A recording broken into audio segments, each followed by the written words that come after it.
Netflix makes more than $10 billion a year.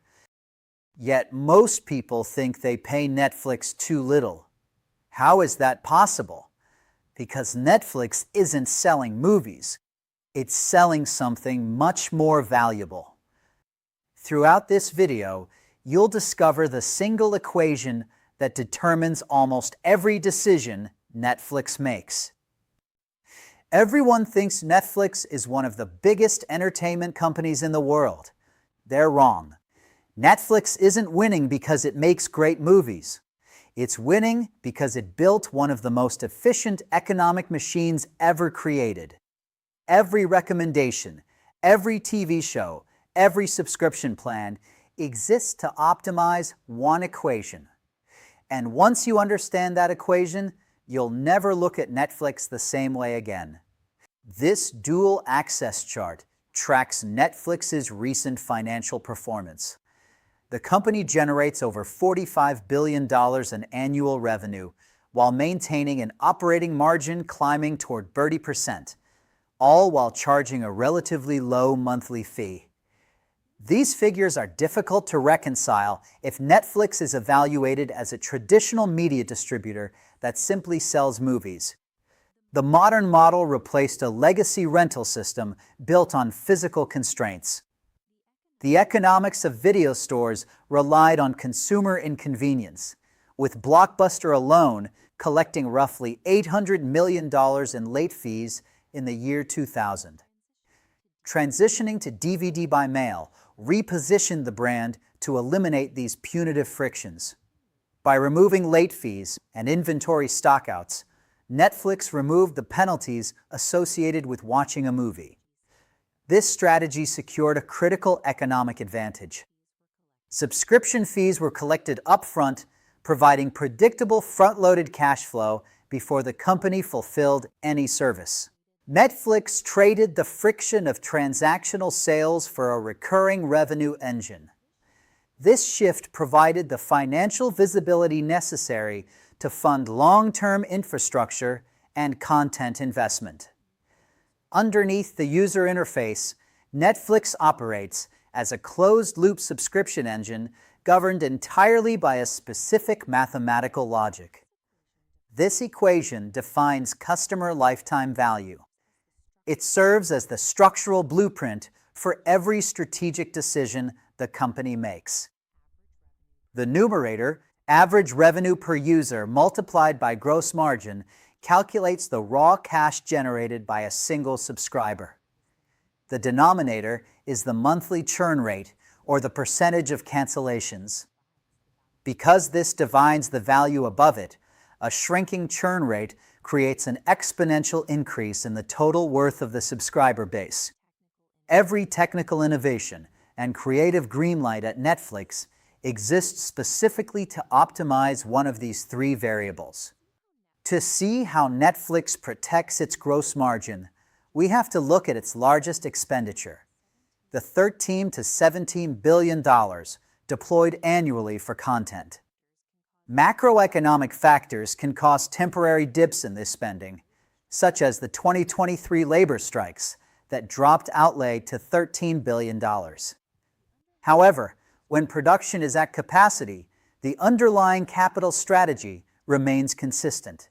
Netflix uses capitalization to manage these costs. Upfront cash spent during filming does not hit the income statement immediately. Instead, it is recorded as a content asset on the balance sheet. Through an accelerated amortization schedule, over 90% of a title's recognized value is expensed on the income statement within the first 3 months of its release. This creates significant operating leverage because amortization is a fixed cost. Adding more subscribers divides that expense across a larger revenue base. Owning original intellectual property, rather than licensing it from competitors, secures these assets indefinitely. Proprietary content has no expiration date and requires no regional rights negotiations. Netflix treats high-budget original programming as a capitalized asset that aggressively expands gross margin, as the global subscriber base scales. Delivering billions of hours of 4K video traditionally carries high physical costs. In a standard model, pushing heavy data across the open internet incurs variable per gigabyte transit fees. While standard cloud infrastructure through Amazon Web Services handles billing and user interface data, heavy video delivery requires a different architecture to remain profitable. Netflix spent over $1 billion deploying up to 14,000 custom hardware appliances called Open Connect. These servers sit physically inside local internet service provider networks.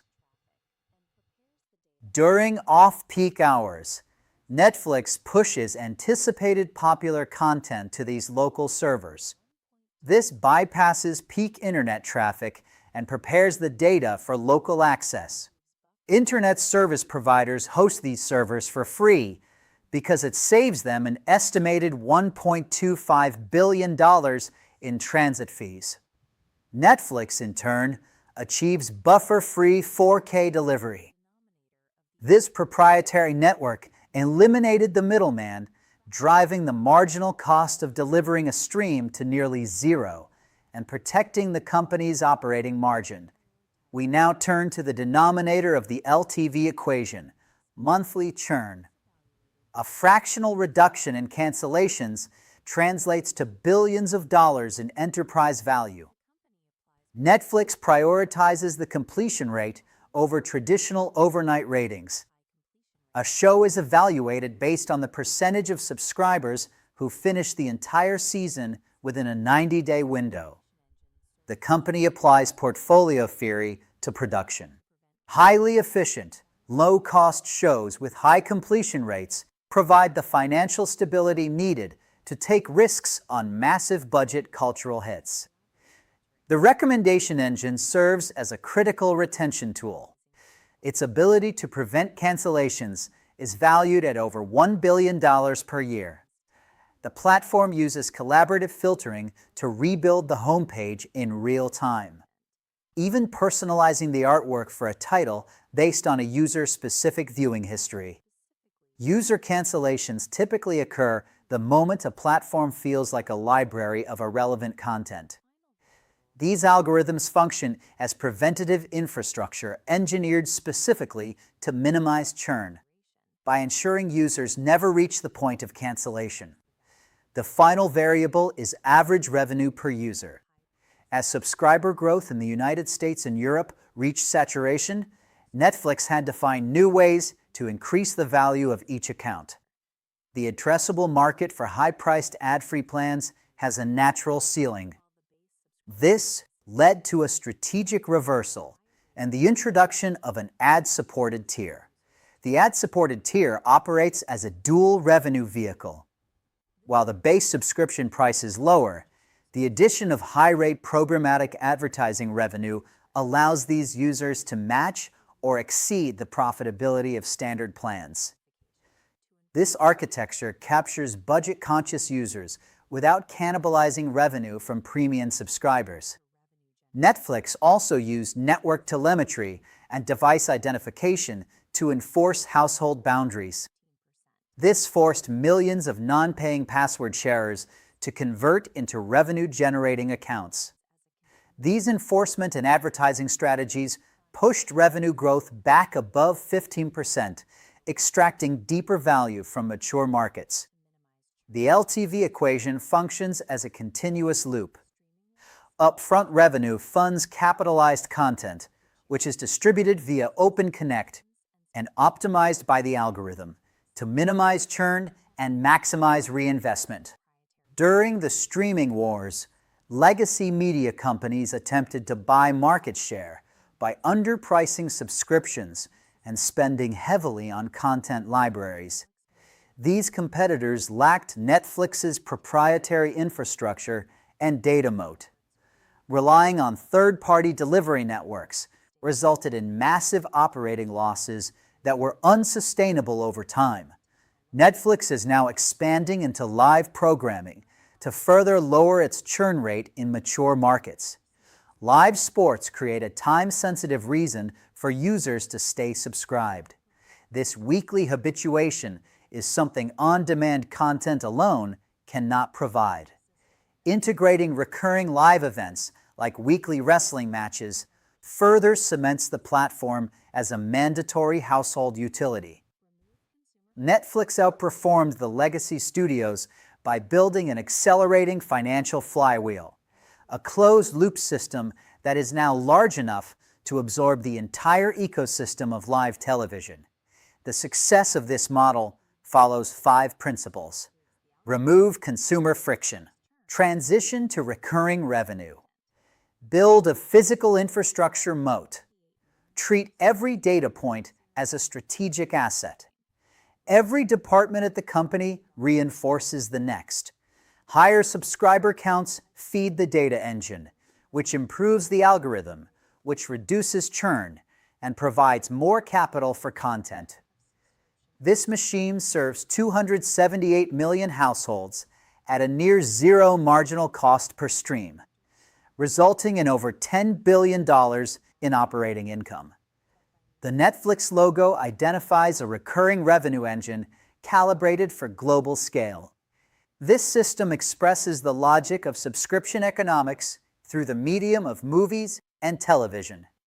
Netflix became the most valuable entertainment company in the world, not by mastering movies, but by mastering the economics underneath them.